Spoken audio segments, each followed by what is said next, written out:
All right, everyone, write down today's date that you were in the room with a legend. I want you to text or call some of your friends and say, there is a legend in front of me. Do y'all know who Elvis Presley is?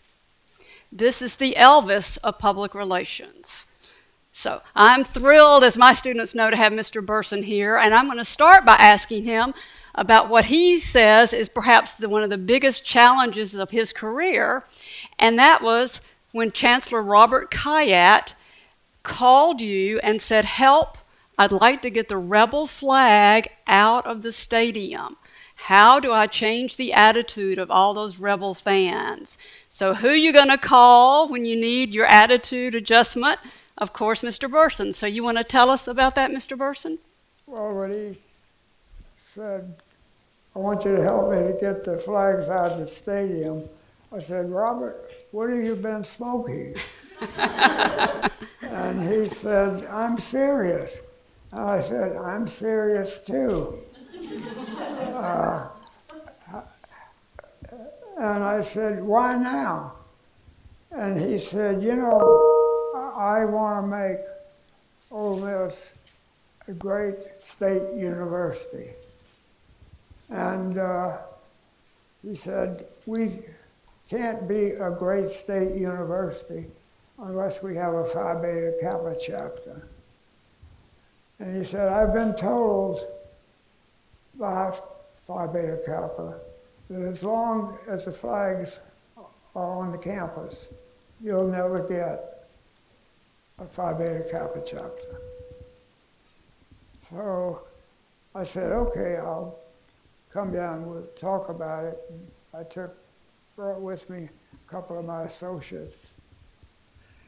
And we talked to a lot of people, faculty, administration, student body, president, Mississippian editor. And the attitude was, I think it would be good if we got the Confederate flags out of the stadium, but I'm for it, and if someone starts that kind of an effort, I'll join up, but I'm not going to be in the front row. And the last interview I had was with the football coach, Coach Tuberville. And I said, tell me, do the flags have any effect on the football program? And he said, are you kidding? It's killing us. And he said, it's even worse for the basketball team. And I said, well, will you go slow on that and explain it to me? And he said, we are not able to recruit the best athletes, high school athletes, in the state of Mississippi or surrounding southern states. And I said, well, how does that work? And he said, well, when we go visit the best athletes, and most of them are African Americans, the parents are usually very happy. Their son is going to be able to go to the premier university in the state. This has been a long denied opportunity, and I'm all for it. Then, when we come back to officially sign them up, we find out they have already signed up with other Southeastern Conference teams usually, Tennessee, LSU, Georgia, Florida, so forth and so on. And I said, well, how does that work? He said, all these schools know who the best athletes are, as well as we do. They make appointments after we have been there. And when they get to the home, the first question is, you have a DVD, and generally they do, and they bring out a reel, put it on the DVD. It's the most recent football game that's been played at Ole Miss. And all you see are rebel flags, and all you hear is Dixie.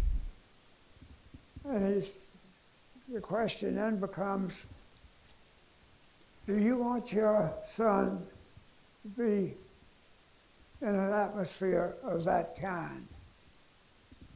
And so they, of course, say, we didn't think of that. Thank you for telling us, and we'll persuade our son to not consider Ole Miss, but consider one of these other schools. And I said, Coach, you're the only person who can get the flags out of the stadium and off the campus.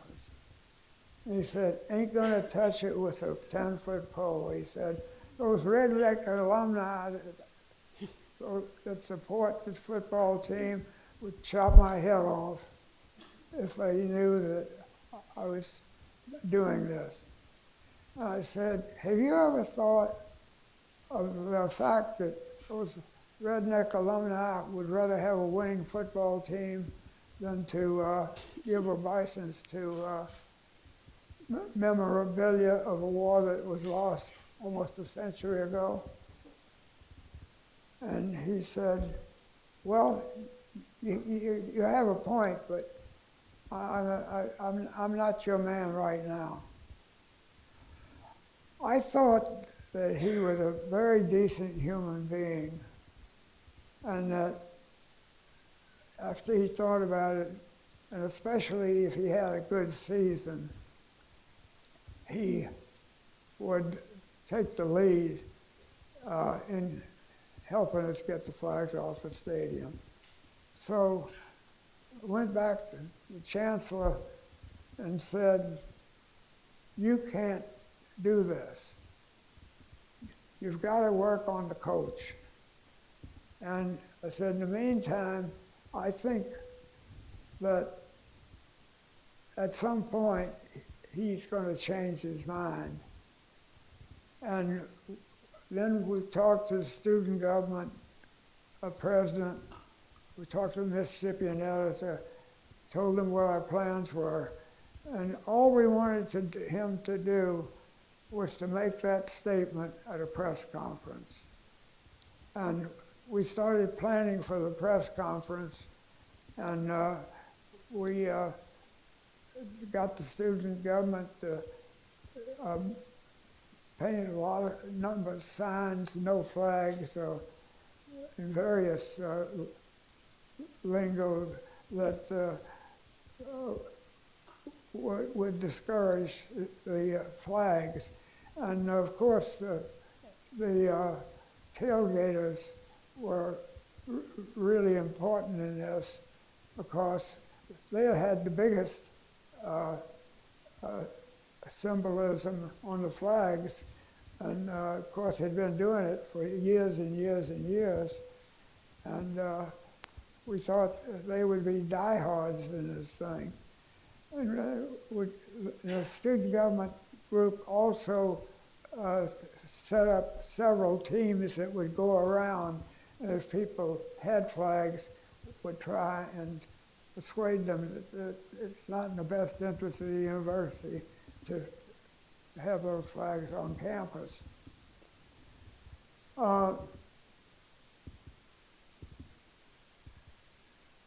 As the season rolled on, the chancellor started getting death threats. His family got very upset about this, and I would talk with him probably 2 or 3 times a week sometimes, and encourage him to stick with it. And psychologically, he was really troubled by it. 2 weeks before the end of the season, I got a telephone from the coach. And he said, what do you want me to do? And I said, he called me on Monday, and we said we were going to have this press conference on Thursday. And we had already written a speech for him, and it was basically to say that the flags are an inhibition to the other goals of the university, and we think that they should not be flown anymore.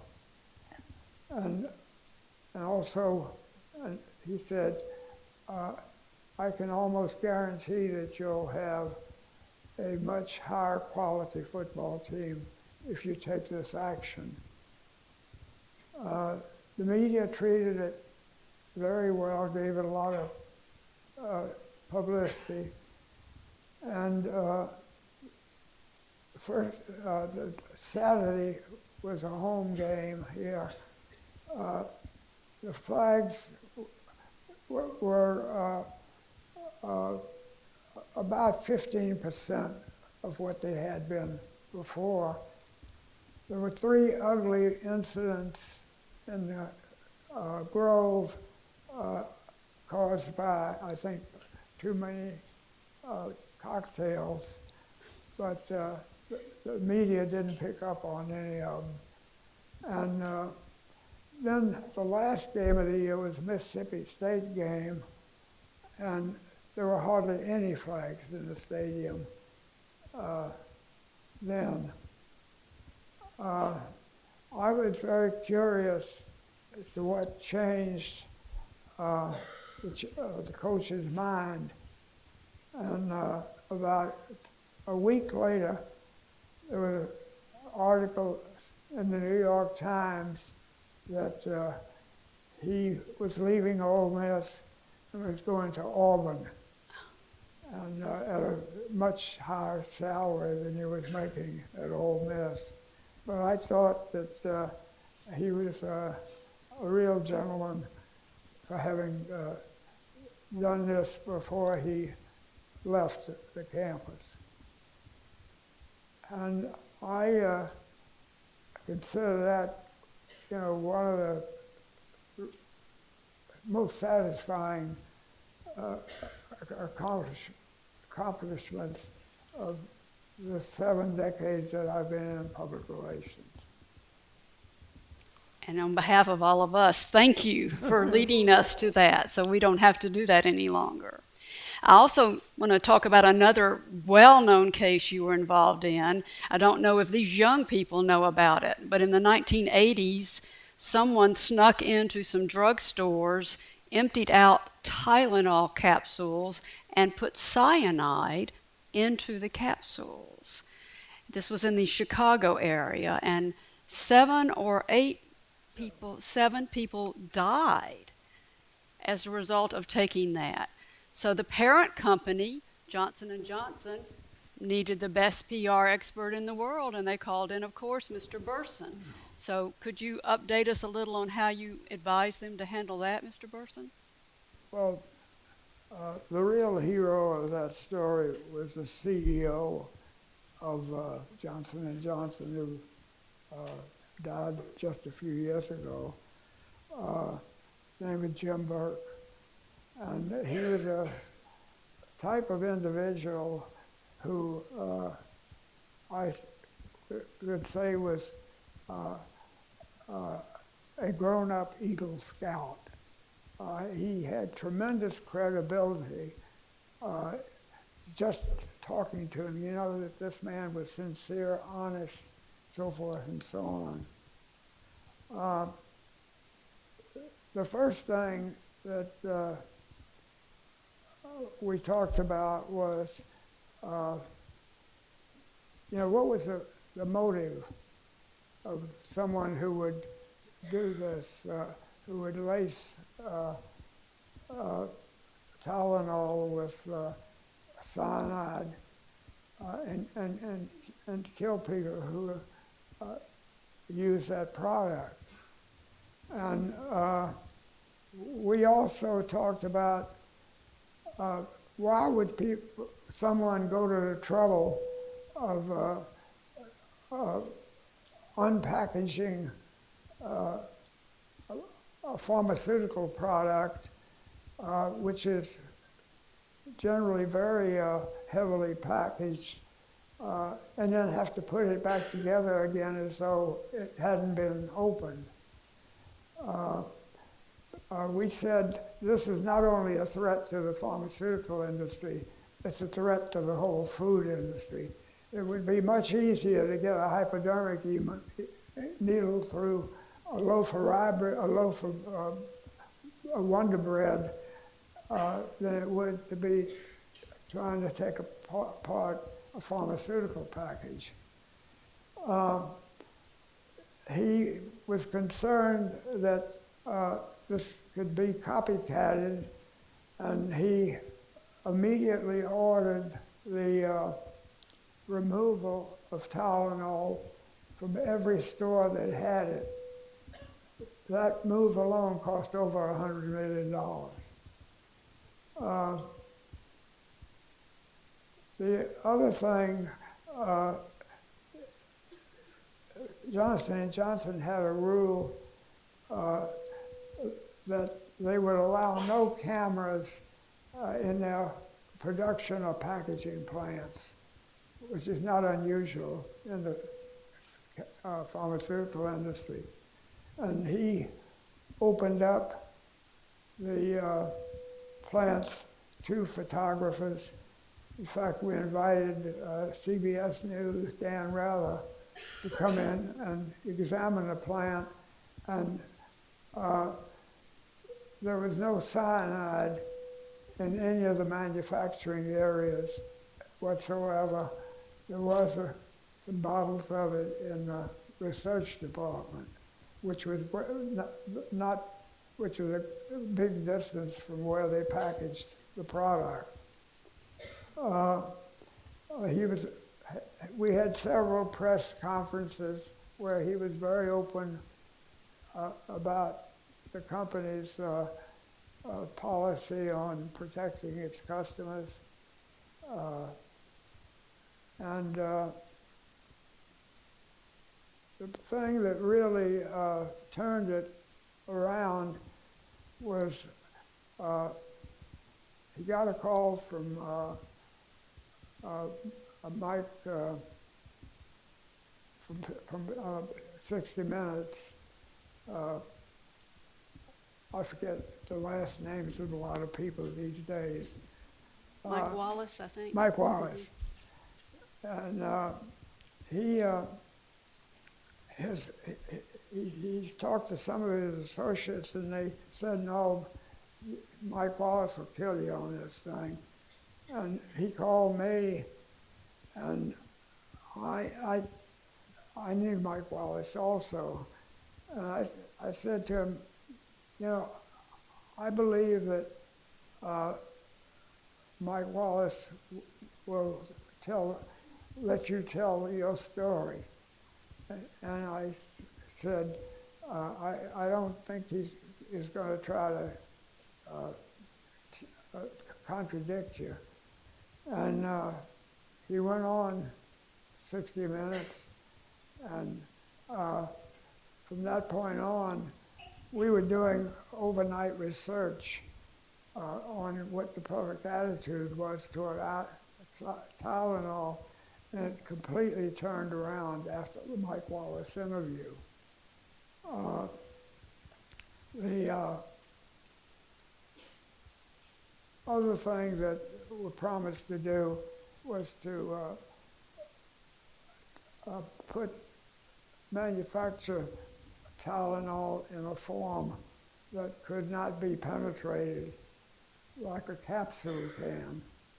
And it came out as what they call a caplet now, which is a solid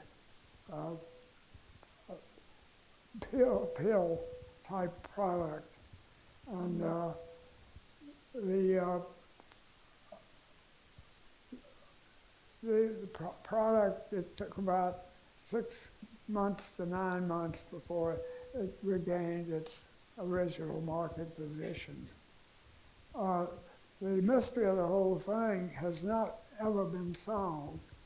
The FBI still considers it a case that they haven't solved. I suspect they're not putting much time in on it now because this happened in 1982. But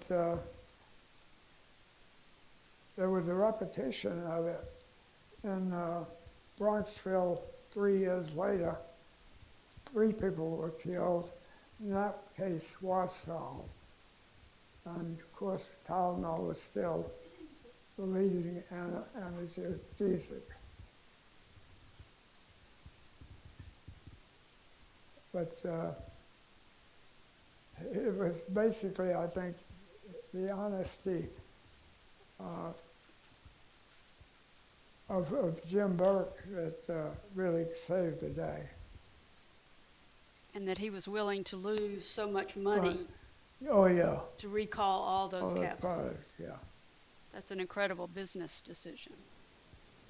Well, Mr. Burson, you're looking at a room full of potential future PR professionals. And one thing I've heard you talk about often is something we agree on, how important it is to be a good writer.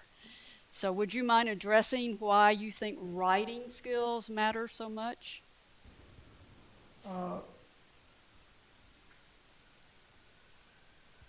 Writing skills are important because it's the one tool that you have to depend on to convince people to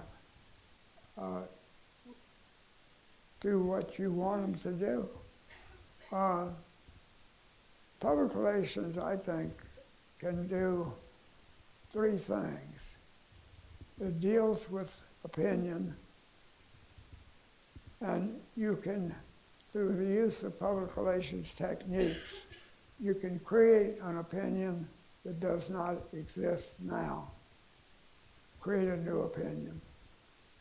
You can also use public relations to change an opinion. People believe in one thing, you want them to think in another different way. The third thing it can do is it can reinforce an opinion. You believe something, you use public relations to make them believe more strongly in that opinion. And it takes, you have to use language to get those thoughts across. And so I think that the writing is absolutely basic to this process. The other thing is that you're depending on what we call earned media. You have a message that you want somebody in the communications field, newspapers, TV, digital platforms, and so forth and so on, to deliver that message. For them to want to do that, depending on what their standards are, they are more likely to use a well-written statement than a statement that is not well-written, or an article that's not well-written. So I think that everybody going into the field should strive to be the best writer that he or she can be. The same goes to a certain extent too with the ability to communicate verbally.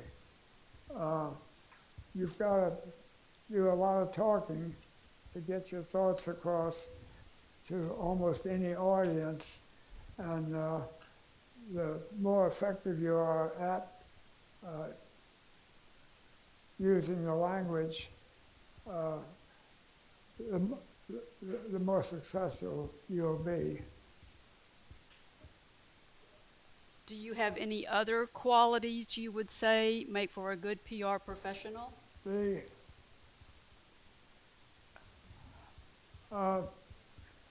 we did a survey a few years ago on what we termed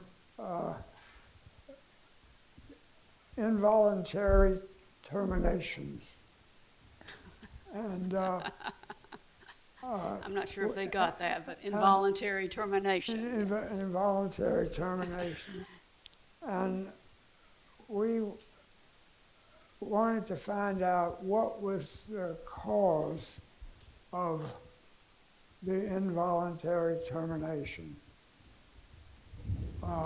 Particularly so if that person had been with our organization for any period of time, say like 5 years, 10 years, or even less.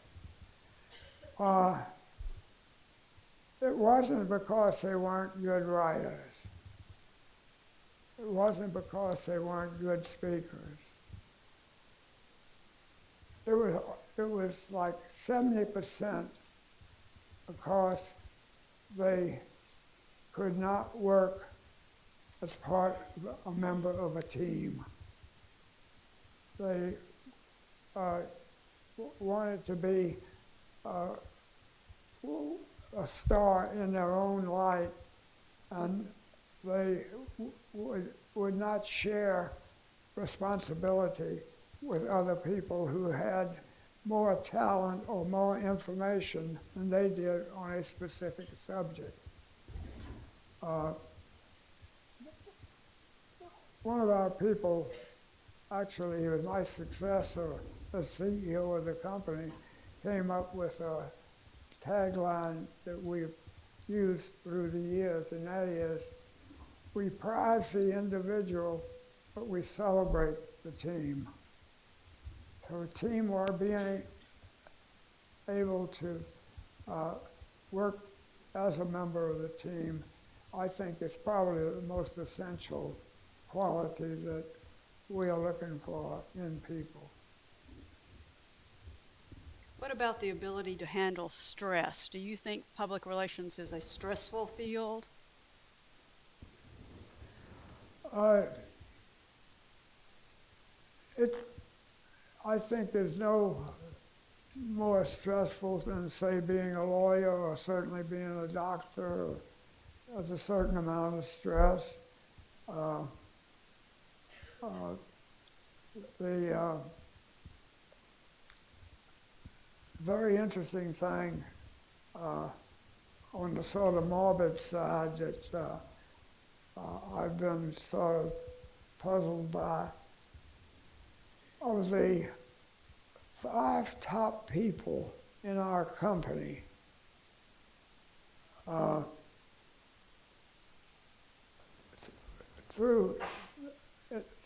who were early people, started and grew up with the company, all of whom have been with the company at least 25 years.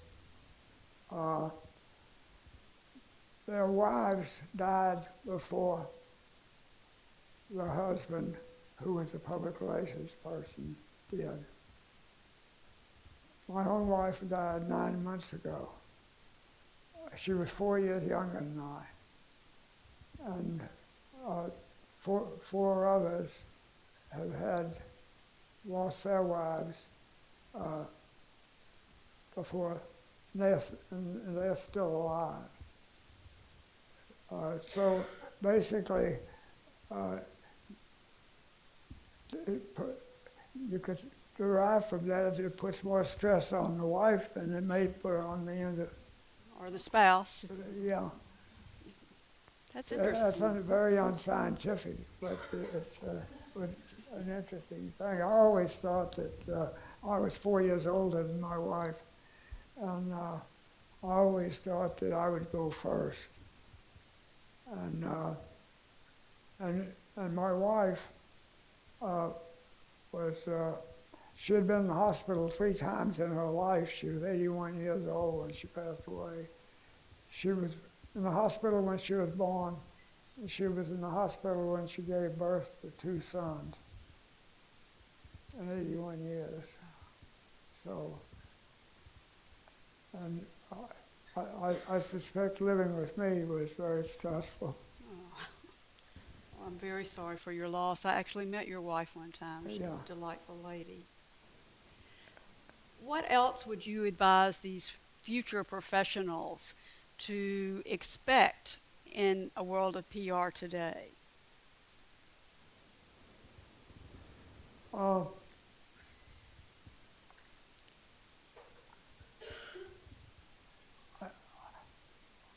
I think that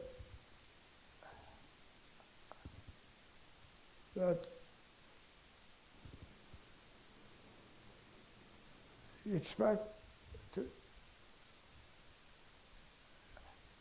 long hours, but not nearly as long as doctors and lawyers have to put in.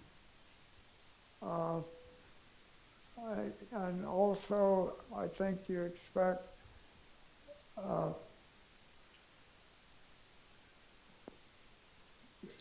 productivity that is meaningful. Uh, the in, in public relations, you have one of two choices. One is to work on the client side. The other is to work on the agency side. The agency side is a much more stressful job than uh, working on the client side. And the reason for that is that the agency depends greatly on the employee's billability, charging a client for the hours that you put in on a project. And so the meter is always running, and you've got to be creative enough to, when you finish one project, get yourself involved in another one very quickly so you don't have any wasted idle time. I think that working on a newspaper is one of the best experiences to prepare someone for a public relations position. But a lot of newspaper people just can't get adjusted to this constant pressure to be doing something that is billable all the time that you spend on a job. And they were very successful on the newspaper because, except in those cases where they are covering stories that are very actionable, if you want to spend another half day doing research or another half day polishing a writing, no one is counting the hours that you put in for that particular job the way it is on the agency side. I just had a question occur to me that we didn't discuss, so I'm going to just spring it on you. Oh, yeah. And feel free to pass. But I'm just curious what your billable hour rate was. Are you willing to share that with us? $750. All right. And well worth it, I know. I'm a little surprised. I thought that was low. Well, the law firms get up to 1,000 or even 1,250. I've heard, no one lawyer's time is charged at that rate.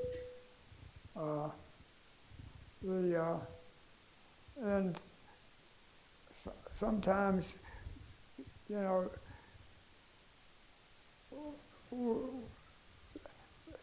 the highest fee that I think we ever charged for my time was telling a client, no, don't do that. And it took about 3 hours, 2 different meetings. And the case was on buying another firm whose record had been very spotty and without the additional input and investigation that it needed. They just wanted to get bigger than they were. And the CEO had a tendency to take quick decisions. And his associates suggested he bring me in, and I was able to talk him out of it and say no. And we charged him $25,000. But you probably saved him a lot more than that Yeah, by a lot more than that. stopping that decision. Right. As Mr. Feeney was saying, you spent most of your career in New York. You've now moved back to Memphis, where there is an office of, is it Burson, Cone, and Wolf now is the correct name? Yeah, that changed. And, actually, Cone and Wolf was an agency that I bought in 1982. Okay, I didn't know that. And the reason I bought it, it was located in Atlanta, and we got the Coca-Cola account, and we didn't have an Atlanta office, and Conan Wolf was the best agency in Atlanta, and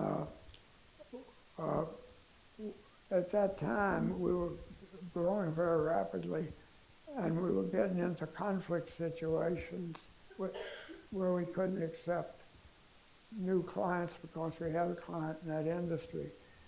And so we decided that we would keep the Conan Wolf name.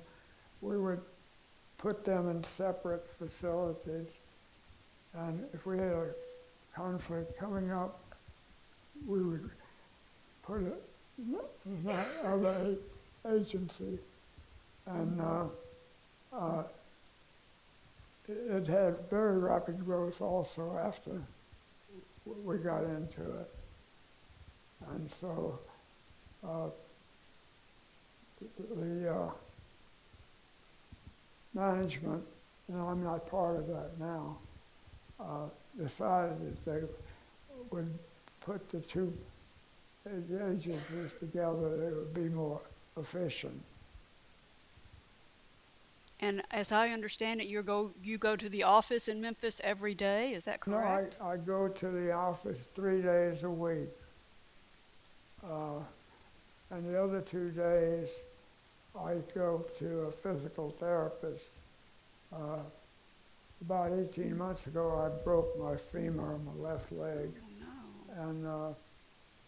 And my mobility is not as good as I want it to be. So I'm spending these 2 days at physical therapy. But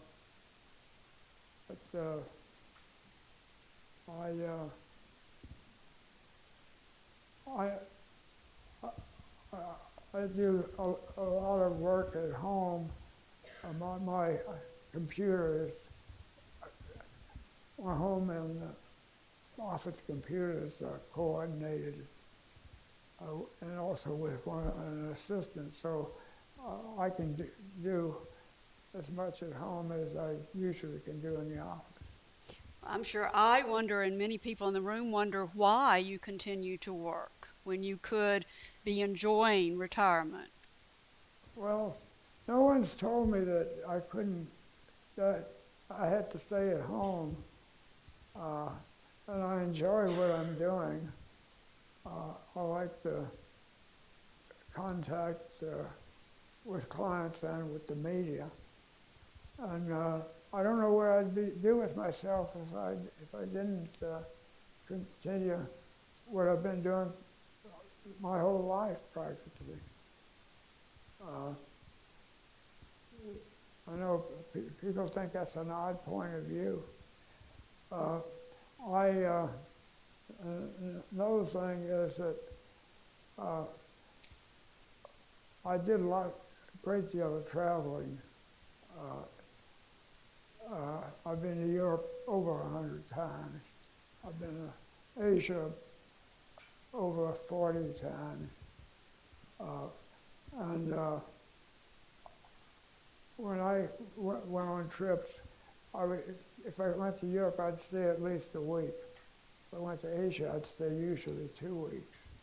And I regarded those as vacation.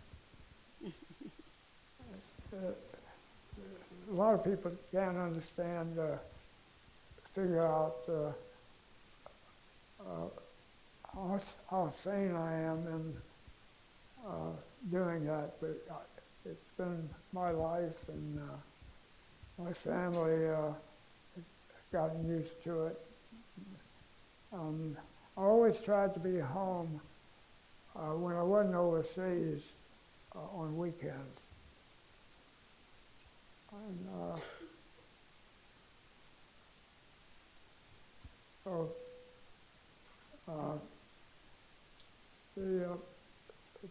my big problem, as I said earlier, is that I lose friends more rapidly than I'd like to see. Like every couple of weeks, somebody else, either a client or an employee. We did a survey as to how many people around the world have worked at Burson Marsteller, and it was over 35,000. Wow. We have presently, we have 4,000 people who are on the payroll right now. So you started a one-man firm Yeah. that grew to 35,000. No, 35,000 people, that includes the people who left us to go to other places. Okay. Yeah. But we're now at our peak employment, 4,000 people. Wow. We rank number 3 now in the field. We will not mention number 1 and number 2. Huh? We're not going to mention who number 1 and number 2 are, Yeah. because they don't have a leader who went to Ole Miss. Yeah. But we are.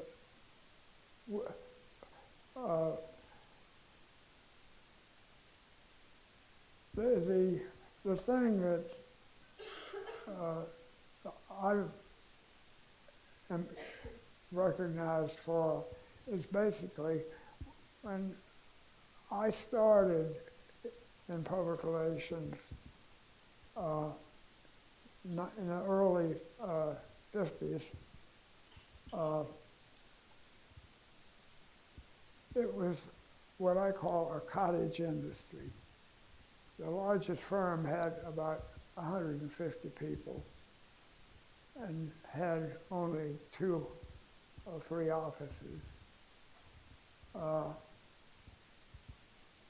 I got the idea when I was in Europe during World War II and right after the war that public relations should be a global business, because I started seeing American companies coming to Europe and foreign companies coming to